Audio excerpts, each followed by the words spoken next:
자세라는 제목의 말씀을 가지고 오늘 함께 은혜에 받기를 원합니다. 이제 고린도전서 마지막 장이 16장까지 왔습니다. 거의 1년 가까이 되어 가는 것 같습니다. 고린도전서를 강해한 지가 꽤 오래 지났습니다. 특별히 15장은요 부활에 관한 이야기를 담고 있는데 건 4주가 넘는 긴 시간 동안 이 예수 그리스도의 부활에 대한 바울이 전하는 고린도 교회 성도들에게 전하는 부활에 대한 새로운 귀한 소식에 대해서 우리가 함께 말씀을 나누었습니다. 바울은 고린도 전서를 마감하면서 16장에서 그 시선을 놀라운 곳에 돌리고 있는 것을 우리는 볼 수 있습니다. 고린도 교회, 이 지역적인 교회에서 이제 세계 교회로 그 시선을 돌리고 있는 것을 우리는 이 고린도전서 16장을 통하여 볼 수 있습니다.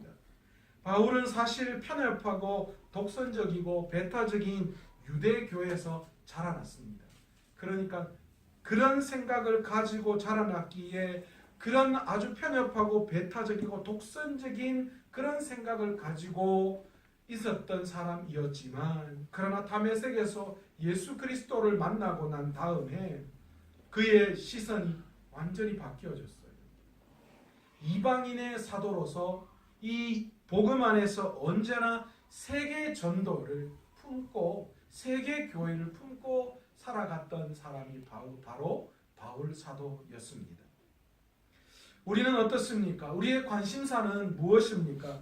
우리의 관심사는 내 교회에만 혹시 묶여 있지는 않습니까? 바울은요 고린도 교회 성도들을 향하여 지금까지 고린도 교회 성도들의 문제에 대해서, 교회에게 나타나고 있는 여러 가지 문제에 대해서 이야기하다가 이제 16장에 들어 마무리되어지는 이 과정 속에서 그는 그 시선을 고린도 교회에서 세계 교회로 들리고 있다라는 거예요. 우리 시선은 오늘 혹시나 우리 교회만 잘 되면 된다라는 그런 시선으로 오늘 우리가 신앙생활하고 우리 교회를 섬기고 있지는 않은지 우리의 신앙을 한번 돌아보아야 합니다. 자칫 잘못하면요 내 교회의 제일 주의에 빠질 수 있어요. 그런데 여러분, 우리가 알고 있어야 할 것이 있습니다. 하나님의 교회는 우리 교회가 아니라 우리 교회도 하나님의 나라에 속해 있는 교회 중에 하나다라는 사실을 우리는 알아야 합니다. 어떤 경우에는요 시장에서 이렇게 장날에 전도하다 보면 이 전도하는 분들이 겹칠 경우가 많아요. 그러면 서로가 막 경쟁이 되었어요. 어떤 사람은 이거 주면 우리는 2개 줄게 하고 막 물티슈 2개 주는 경우도 있고요. 저 집 커피는 맛없고 우리 집 커피는 맛있다 이런 사람들도 있고요. 다른 교회가 잘 되면 배 아프고, 저도 조금 그런 것 같아요.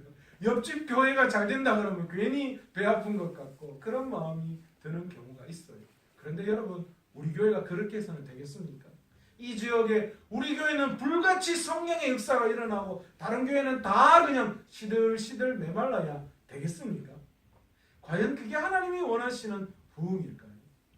저는 제가 모셨던 목사님을 통하여서 계속 배워왔던 것 중에 하나가, 한 교회에서 부흥을 맛보는데 어떤 사람은 모든 사람의 축복 속에 부흥을 경험하는 사람이 있는 반면에 어떤 교육자들은 다른 모든 교육자들의 지적 속에서, 미움 속에서 부흥을 맛보는 교육자가 있다. 그런 이야기를 하신 적이 있습니다. 저는 그 이야기가 요즘 해석이 돼요. 그렇구나. 하나님이 원하시는 부흥은 어떤 걸까? 이 지역에서 우리가 다 손가락질 받아가면서 우리 교회가 부흥되기를 원하시는 것일까? 아니면 이 지역과 이 인근의 교회들이 다 부흥하면서 우리 교회도 같이 부흥하는 그것이 옳은 부흥인가? 우리가 우리 스스로를 오늘 한번 돌아볼 수 있어야 합니다. 여러분, 하나님의 나라는, 하나님의 교회는 마산 서머나 교회만이 하나님의 교회가 결코 아닙니다. 하나님의 나라 안에 우리가 포함되어져 있음을 봐야 해요. 그래서 우리의 시선이 너무 좁게 우리 교회에서만 머무는 것이 아니라 하나님이 허락해 놓으신 이 교회의 머리 되시는 예수 그리스도가 교회의 머리 되는 모든 교회들을 우리가 함께 바라볼 수 있고, 그래서 그 모든 교회가 함께 부흥하며 함께 성장하며, 그리고 예수님이 말씀하셨던 것처럼 땅끝까지 이르러 내 정인이 되기 위해서 복음을 들고 세상 가운데 나가는 일들을 감당해야 할 때에, 그것이 바로 하나님이 기뻐하시는 부흥, 온 사람들의 축복 가운데 부흥하는 부흥일 줄로 믿습니다. 네. 저는 그래서 그런 부흥 원해요. 교파주의, 지역 이기주의, 개교회주의 이런 속에 맴돌고 교회가 이 쳇바퀴를 벗어버리지 못하고, 그래서 독선적이고 배타적이고 이기적인 신앙으로 똘똘 뭉쳐있는 그런 신앙이 아니라, 제가 얼마 전에 저쪽에 어느 교회에, 제가 이야기는 안 하지만 그 교회 한번 갔는데 그 교회 성도님이 그런 이야기 하더라고요. 우리 교회는요 너무너무 좋아요. 다른 교회보다 우리 교회는 이 다른 교회 이런 것보다 너무 좋고 우리 교회가 이렇다, 그렇게 자기 교회를 선전하시는데, 그런데 한편으로 제가 그 생각을, 아이고 이분이 너무 개교의 우월주의에 빠져 계시는구나 라는 그런 생각을 하게 되었습니다. 여러분, 과연 이게 하나님이 원하시는 건가?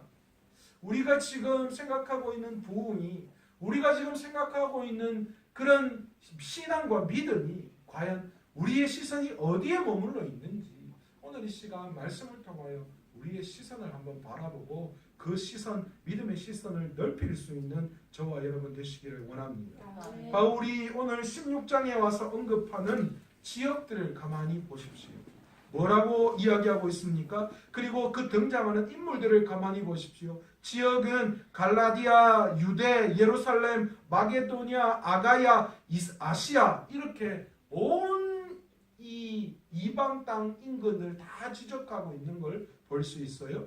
그리고 사람들은 디모데와 아볼로, 여기까지 이야기하고 있어요. 사실 바울의 입장에서는 아볼로는 어쩌면 좀 동력하기 힘든 사람일 수도 있어요. 그래서 고린도 교회도 베드로다, 아볼로다, 바울파다, 그리스도파다 이렇게 나누어졌다라고 이야기하고 있잖아요. 그런데 바울은 그런 이 복음 사역에서 자기 중심적인 생각에 머물러 있지 않았어요. 그의 시선이 고린도 교회만 있었던 것도 아니고, 그의 시선이 전 세계와 모든 족속을 품을 수 있는, 그의 관심 속에는 세계 교회가 머릿속에 있었다라는 거죠. 그리고 그의 복음 사역에도 나 아니면 안 된다라는 자기중심적인 생각이 아니라 함께 동력의 개념을 도입해서 우리 모두가 다 복음 사역자로 불렀고, 우리 모두가 다 주님 안에서 열정적으로 열심히 사역해야 하고 서로 협력해야 하고 도와야 하는 동력 관계에 있음을 분명하게 오늘 나타내고 있다라는 것입니다.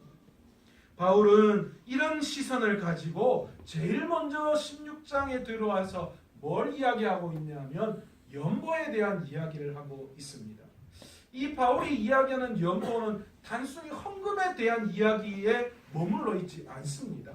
오늘 바울이 연보에 대한 이야기를 꺼낸 이유가 어디에 있습니까? 오늘 본문의 1절에 보시면 얼핏 그것을 볼 수 있습니다. 오늘 1절에 보시면 연보에 관하여 내가 갈라디아 교회들에게 명한 것 같이 라고 이야기하는데, 사실 이 본문은요 사도행전 11장 28절에 그 근본이 있어요. 사도행전 11장 28절에 뭐라고 되어 있냐면, 당시에 유대 지역에 발생한 큰 흉년이 있었다라고 합니다. 그래서 지금 예루살렘 교회가 어려움에 처해 있는 거예요. 흉년 때문에 이 예루살렘 교회에 속해 있는 모든 성도들이 힘들고 어려운 상황에 있었다라는 거예요. 바로 이 모습을 보고 지금 바울이 어떻게 합니까? 고린도 교회 성도들에게 헌금을 해서 예루살렘 교회를 돕기를 원하고 있다라는 것이죠. 그것을 위해서 뭘 합니까? 헌금하기를, 연보를 하기를 원한다, 그렇게 이야기합니다. 바울은 나누어진 고린도 교회의 힘을 하나로 뭉쳐서 지금 무엇을 위해서 애써야 하는지를 보여주고 있는 거예요. 고린도 교회가 이렇게 흩어지고 또 여러 가지 문제 속에 있었지만, 그러나 너희들이 이런 모든 문제를 다 해결하고 그 마음을 하나로 모아서 무엇을 위해 힘써 나아가야 하는지를 보여주고 있어요. 그것이 뭐냐? 바로 교회가 사랑을 나누는 것이다 라고 이야기하는 거예요. 여러분, 교회가 부흥해서 우리끼리 잘 먹고 잘 살면 되겠어요? 이 교회에 오는 사람만, 하나님 안에서 이 교회에 오는 사람만 기뻐하고 다른 사람은 다 죽어가는 모습을 볼 때 그게 과연 교회가 교회로서의 의무를 다하고 있다라고 볼 수 있을까요?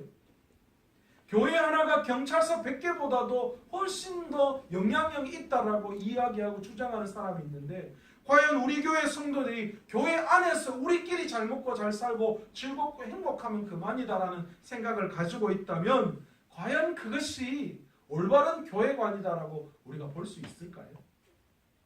바울은 흩어져 있는 여러 가지 신앙의 모습 가운데 있는 고린도 교회 성도들이 함께 하나로 뭉쳐서 무엇을 위해 달려가야 하는지를 분명하게 오늘 이야기하고 있어요. 그게 바로 교회가 사랑을 나누는 일. 그것 중에서도 고린도 교회가 예루살렘 교회를 도와주는 그런 일을 하고 있어요. 그런데 여러분, 이게 단순한 게 아니었어요. 사실 고린도 교회보다 예루살렘 교회가 훨씬 큰 교회였어요. 아마 제가 정확하게 비교할 수는 없지만 아마도 저기 산성이나 유로교회를 우리가 힘들다고, 저 교회가 무슨 일이 있다라고 그런 이야기를 듣고 우리가 그 교회를 돕는 그런 스타일의 상황이었다라는 거예요. 그러니까 고린도 교회보다 예루살렘 교회도 훨씬 크고 훨씬 더 웅장하고 성도들도 훨씬 더 많죠. 그런데 고린도 교회가 그 예루살렘 교회가 흉년이 돼 어려움 당하고 있다는 그런 소식을 듣고는 그것을 위해서 도움을 지금 주고 있는 상황이다라는 거예요. 그리고 또 한 가지는요, 사실 예루살렘 교회들은 영적인 우월주의가 있었어요. 우리는 유대인들이고 정통적으로도 우리가 구원받을 백성이다라는 사실을 영적인 우월주의를 가지고 있었기 때문에 이방 교회가 생겨나고 그 이방 교회의 성도들이 사실은 탐탁지가 않았어요. 물론 나중에 베드로를 중심으로 한 예루살렘 교회에서 이방 교회 성도들과 교회를 인정했습니다. 그러나 그래도 여전히 그들 마음속에서는 자기들 우월주의적인 그런 생각, 그런 마음들이 여전히 가지고 있었다는 거예요. 그러니까 이런 상황에 있는 예루살렘 교회를 작은 고린도 교회가 돕는 것은 사실은 쉬운 일이 아니었습니다. 그런데 바울은 고린도 교회를 향해서 전 세계 교회가 하나라는 개념을 그들에게 도입해서 힘들고 어려운 교회를 도움으로 성령으로 예루살렘 교회와 이방 교회가 하나임을, 그것을 드러내고 있다라는 것이죠. 여러분, 성숙한 신앙인은 자신의 문제에만 몰입하지 않습니다. 여러분, 진짜 우리 안에 믿음이 생겨나면 우리 문제보다도요, 이 눈이 우리 문제에서 그 눈이 밖으로 나가게 된다는 거죠. 그래서 그 밖으로 나간 그 시선이 도리어 내 신앙을 더 객관적으로 보게 하고요. 그래서 더 깊은 믿음의 세계를 경험할 수 있도록 하신다는 거예요. 그래서 우리의 문제도 있지만, 그러나 우리가 눈을 돌려 다른 사람을